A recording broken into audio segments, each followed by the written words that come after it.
Okay. Caryn Lee, welcome to Cross Cultural Competence. Thanks so much for taking the time to be a guest speaker on our course. Thank you. It's a pleasure. Thanks, Caryn. So I thought to start off, maybe if you could introduce yourself and especially the fabulous work you've done at Narrative and with the Big Five personality assessment that you've developed. And I know our students are going to want to know about your take on how to interpret the report that they have, the scores that they have individually. Yeah. Okay. Yes, I'm Caryn Lee with Narrative, and Narrative is all about, company culture, people development, training, employee engagement, that sort of thing.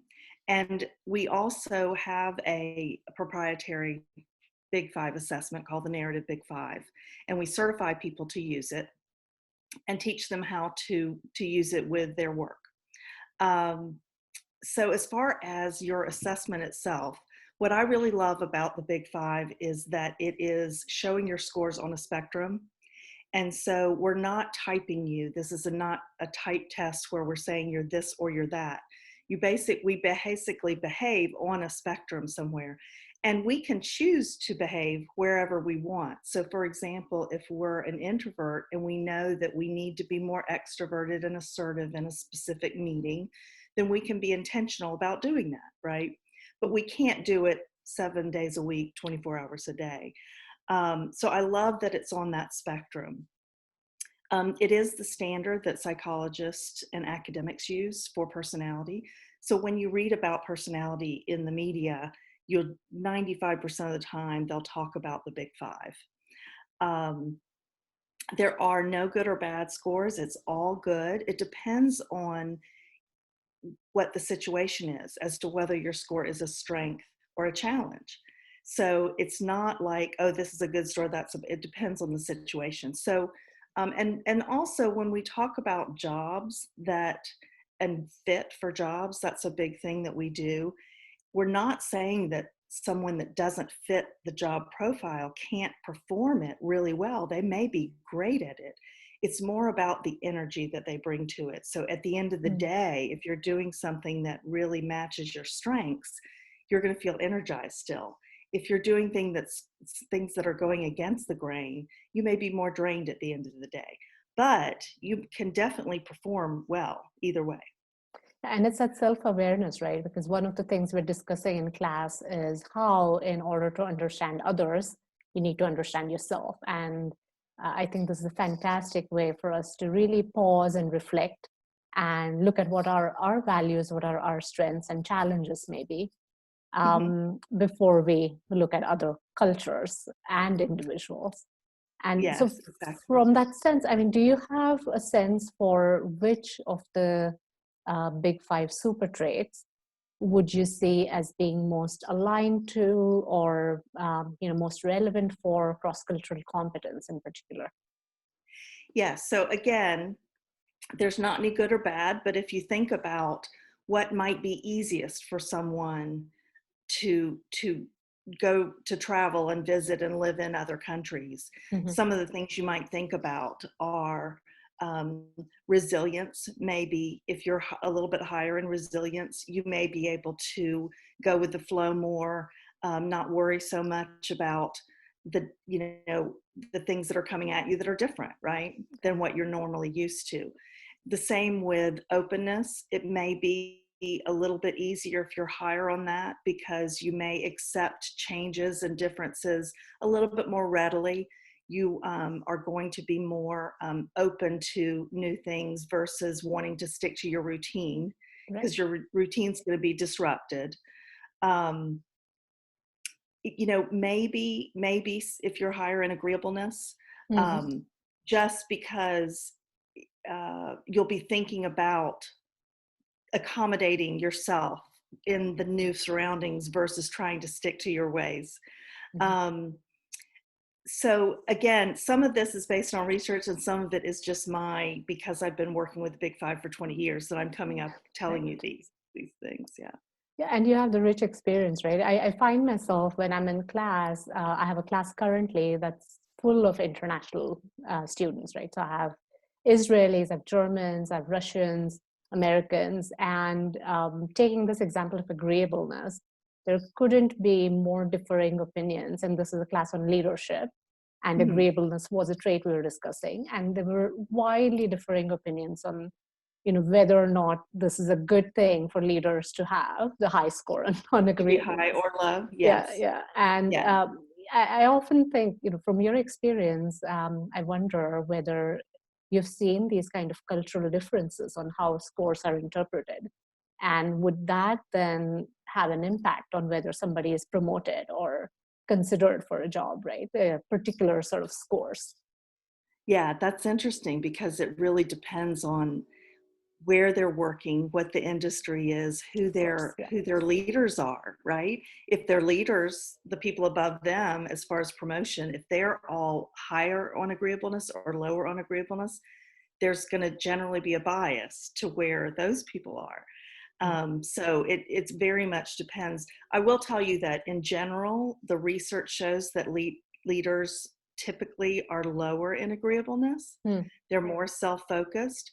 However, you'll also notice that we are in the last 10 years or something, we're moving maybe even more, moving more towards moving that up higher a little bit. For example, the Sure. book Good to Great that most people know about is suggesting that leaders should be mid Mm. agreeable Mm. in the moderate section.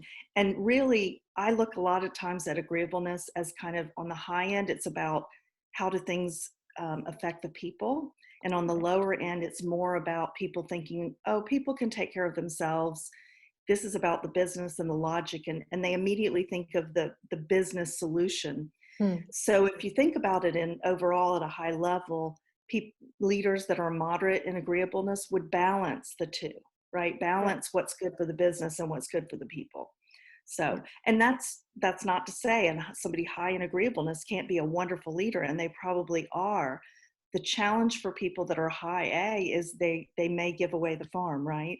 Because they're so concerned about the people Yeah. that they sacrifice some of their profits or whatever for the Yeah, yeah, and that might actually be again look differently based on the cultural context, right? In some exactly. country, yeah. So I think that is also Definitely. another interesting dimension. I Yeah. wonder, have you noticed sort of certain nations or cultures having more affinity towards certain types of scores? And I keep Yeah. going back to scores because these are concrete numbers that we can Yeah. sort of Yeah.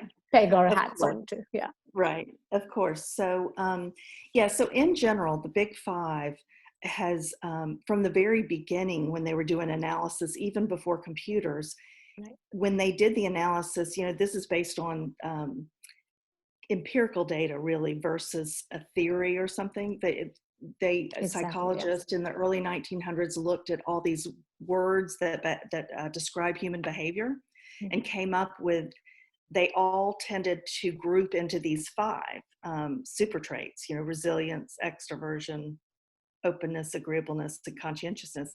And so they found that the analysis across the globe, that they all grouped into these five.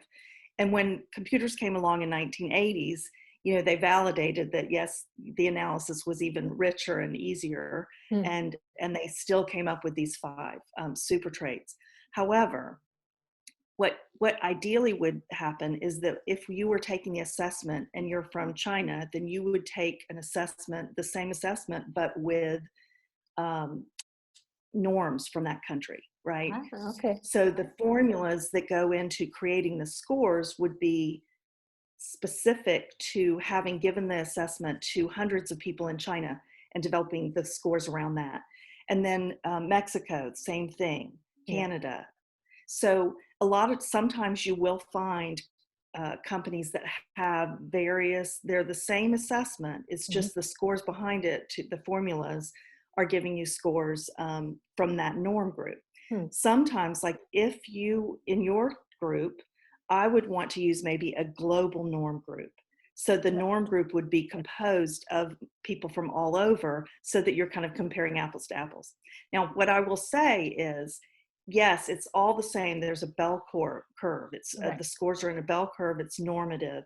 So, but what happens is, for example, in Latin America, we think of people in general are more extroverted than in even in America, and especially than in like Japan or an Asian Sure. country. Yeah. So it's it's almost like that norm group is a little bit higher, Hmm. but it's still the same. You know, there's still 30% that are more introverted, 30% that are more extroverted, and Sure. Yeah, but where that lies on the curve. that makes sense. Yeah, it does. It does. Yeah. I was just saying where that lies on the curve might shift, right? Where that lies A on that sliding little bit. scale might, yeah. Yes. And Yes. so, and what Yeah. were your, And there yeah, is a, go ahead. I think that you said there a bias towards some of the scores in some of the countries. Yeah. Well, yes, because well, and um, yes. so, I, so let's say, like we talked about Japan, right? Right, right. So Japan has they tend to be very respectful Mm-hmm. and tactful, and so somebody that comes in and is very direct Mm-hmm. and rude, they're going to look down at that a little bit as a society.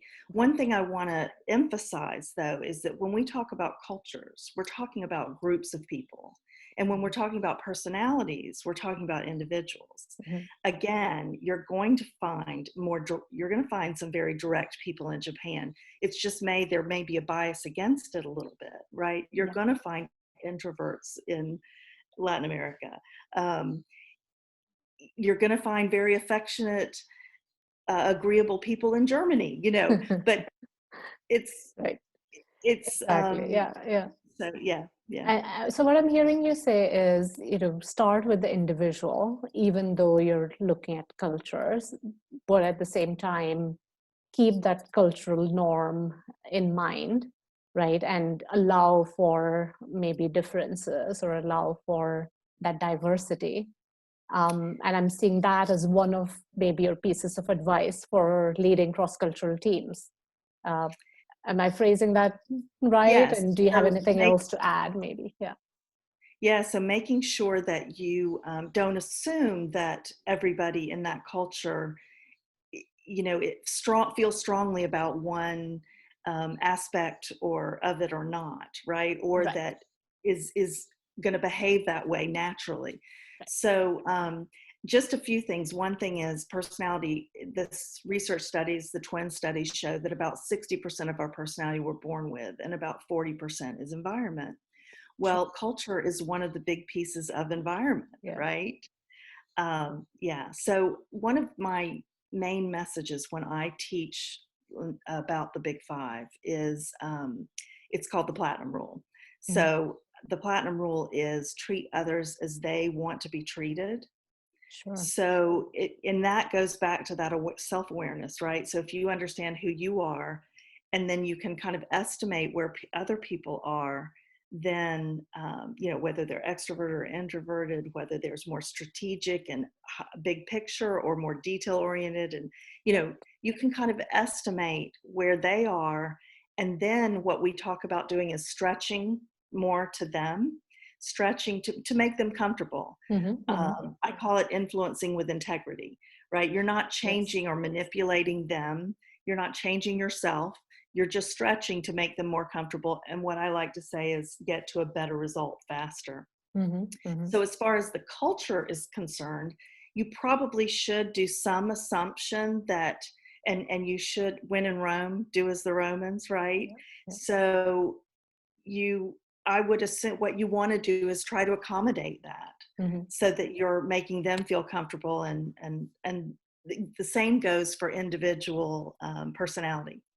That's amazing. Yeah, one of the things as we are designing this course is, one of the topics that's always taught in cross-cultural competence is negotiation, right? But for this particular course, we decided to replace that with trust, because trust is the basis of negotiation, right? And rather than make it sort of very hard and fast or very cold when it comes to negotiation. It can be sort of either or, black or white, right? I think trust and what you said, influencing with integrity, falls right into that. That you lean some and then you take some as well. Yeah. Yes. Yeah. So Exactly. thank Yeah. you. Thank you so much. And we'll look forward to keeping in touch with you as we all get our narrative Big Five assessment reports and go through them. If we have any questions, we'll reach out to you as Of well. course. Yeah. Of course. Great. Thank you so Thank much. you. Thank you. May the platinum rule be with you.